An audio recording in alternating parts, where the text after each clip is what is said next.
G'day guys, Tim here again. Got a cool hand-me-down trick. This one's from a good friend of mine, Rich Goyette from Rich Goyette Audio Services. I'll leave a link to his webpage and probably YouTube channel down below as well. Take a listen to his new music. There's some very cool stuff. Highly recommended. Now this trick he gave me really fit in context with what we were doing. I've got kind of a, it's not really creepy, but there's a creepy part to this sweeper that I've done for CraigTube. And I really think some reverse reverb on this is actually really going to help. So take a listen to it as it stands. Stay riveted to the screen. Craig ain't leaving the dungeon. Ever. Pretty cool, right? So there's a nice little gap in here that is like a pregnant pause that can be useful at times as well. But I think a little bit of a lead into that actually might make it stand out and just be a little bit more kind of eerie, I guess is a good word for it.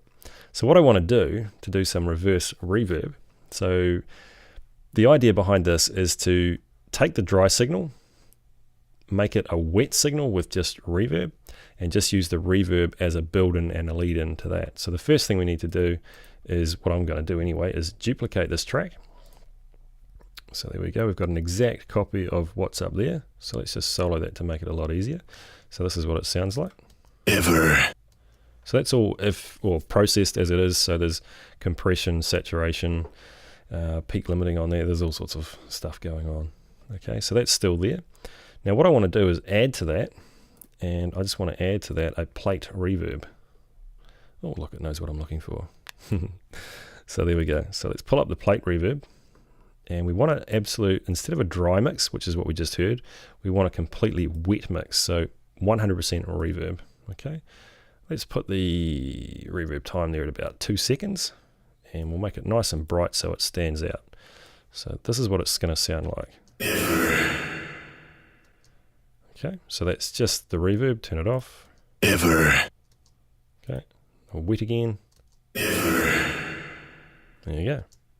So that's what we want to keep a track of, and that's going to be our lead-in. Okay, so what we'll do is we'll go ahead and render this. So render freeze tracks to mono stem tracks. If your DAW doesn't do it this way, just render that track on its own, and I guess that'll go to another place. You bring it back in and affect it that way. So there we go.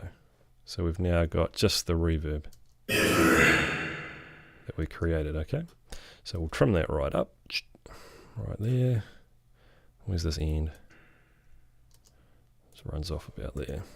Delete that. Okay, so this is what it would sound like together currently. Ever. So it's the dry track plus the reverberated track.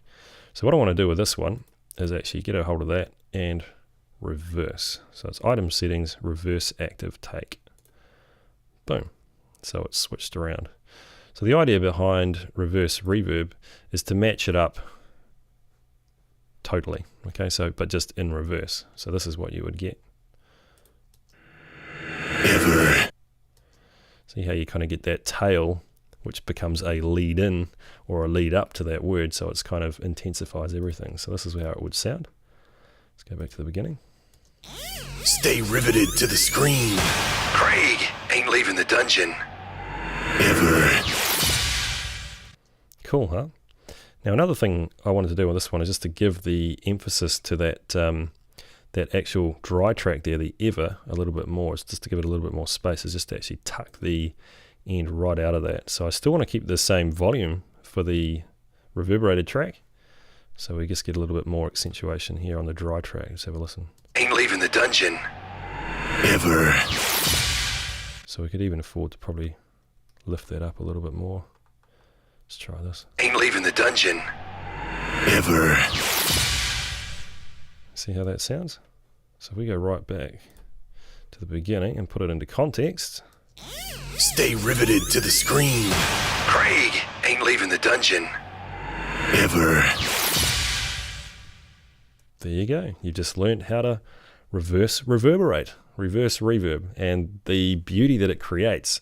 So I think that just adds a little bit more intensity as it lifts right into that word, which is the key word. It's the catch word, and it's the trick word of the whole sweeper. So there you go, guys. Hope that's been a cool tip and a helpful tip for you. Hey, look, if you like the videos, feel free to subscribe. There's going to be more of this stuff coming out. And in the meantime, happy mixing. Cheers.